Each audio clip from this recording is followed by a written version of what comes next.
Sabi ni General De Leon, basahin ko ang post Oh, hayan. According to the Armed Forces of the Philippines, the 350 pesos subsistence or food allowance for soldiers have been successfully incorporated into the signed 2025 General Appropriations Act.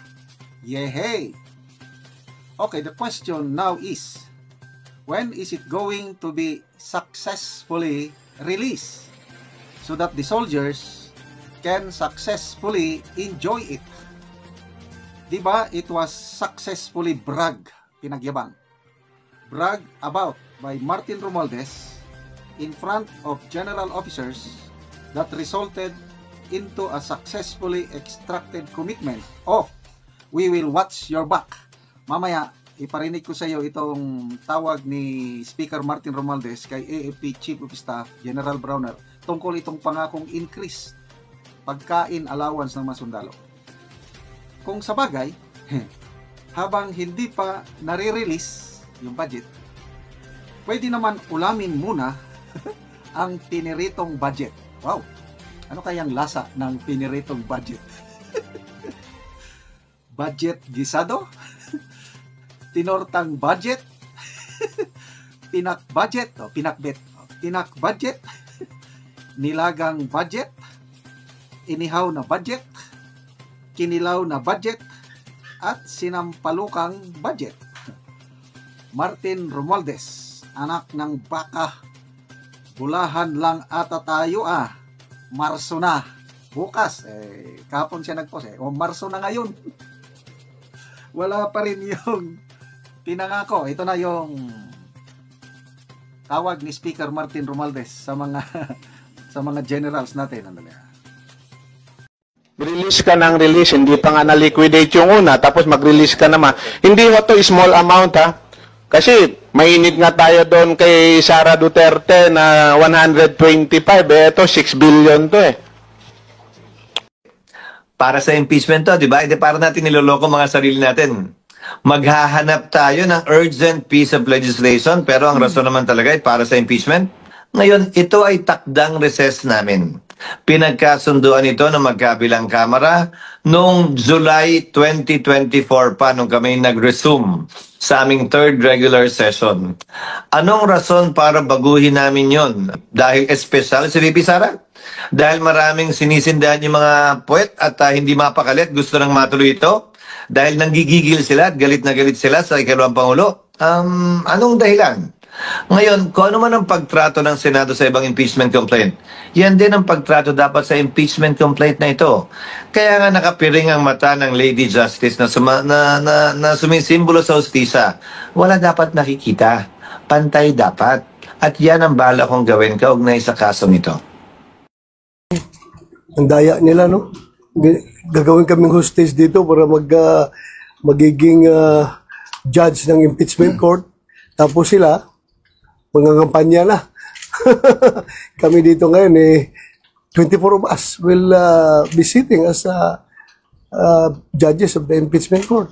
Sir, so, hindi kami makapagpangampanya. Senator, alam ba ninyo na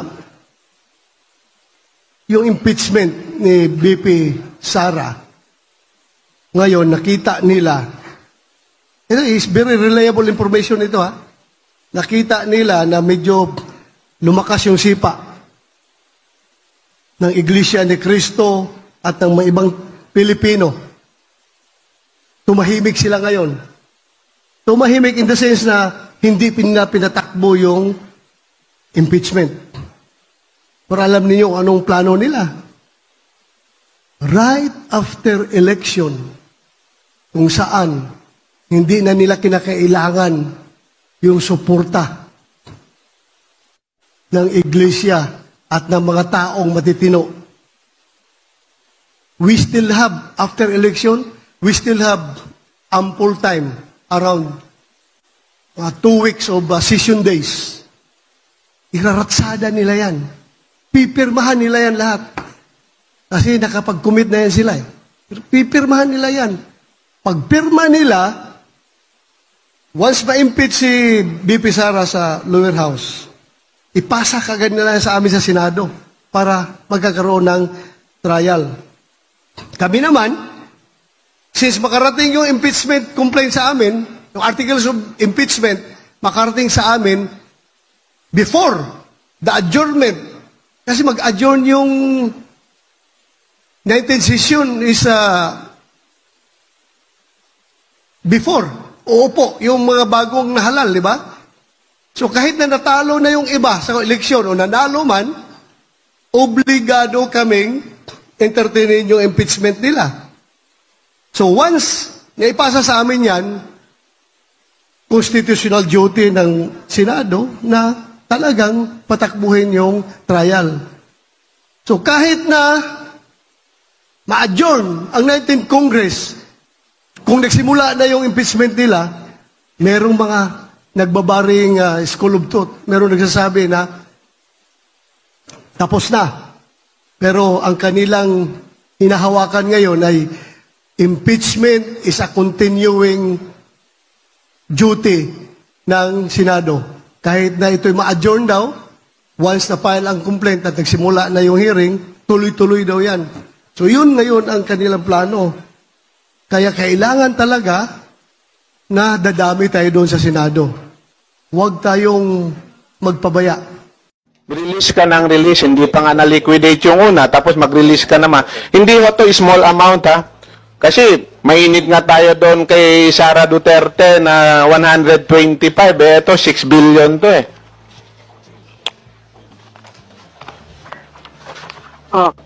Mr. Chair, following the guideline issued by the Minister of Finance, Budget and Management, the fund releases are not subject to liquidations.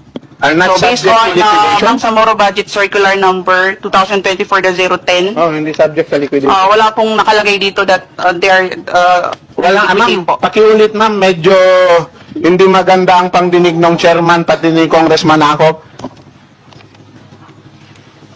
Okay. The first release for Basilan was on August 15. August 15, magkano, The ma'am? amount is 599 599 million? 599,270,460. Tapos ang second ho, anong month?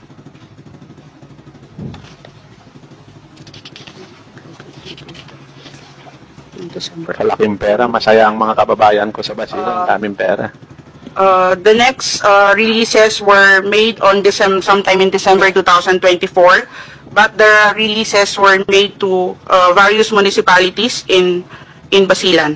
Hindi, kasama yung various municipality was December.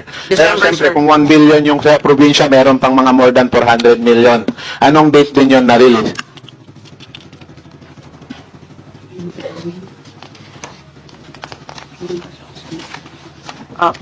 The answer, sir.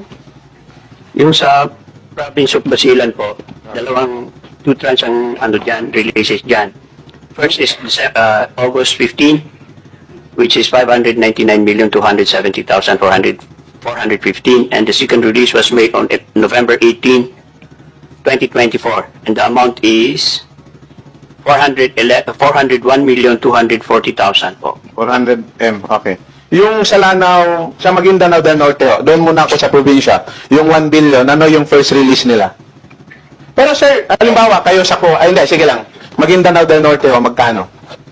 Dalawang tranches. Okay. Yung first tranche. First is on October 30, 2024. October 30, Yes po. magkano? 676 million. And on November 18, 2024, 324 24M. So, million. equivalent is sa 1B. Tapos yung tawi-tawi po. Tawi-tawi ganun po, dalawang beses. Tigpa 500 po. Ating pa 500 million. Anong Million month po. yung papalis 500? First 500 was released August 15, 2024. Second release was made November 18, 2024. So, 500, yeah, 500 alos pareho, sir. Sir, halimbawa, kayo sa COA, pag ganito, alam ko meron naman talaga kayong mga internal rules sa COA. Ako, nung regional governor ako, naalala ko, eto, mga mayor na yan, eto, sila Gob Bombit, nakikipagmowa yan sa akin. Either ang memorandum of agreement namin, merong laman na, sabi ng COA, either 15% mauna, tapos ang sunod is 40, then may matitira, tapos 30, depende sa liquidation. Pero itong mga releases o to, itong, halimbawa, August 15, nag-release kayo ng 500 million, bago ba ni-release yung another 500 million, meron ng liquidation na submit sa COA? Eh, siyempre, government fund to, magtataka ka. Release ka ng release, hindi pa nga na-liquidate yung una, tapos mag-release ka naman. Hindi mo to small amount, ha? Kasi, mainit nga tayo doon kay Sara Duterte na 125, eh, ito 6 billion to, eh.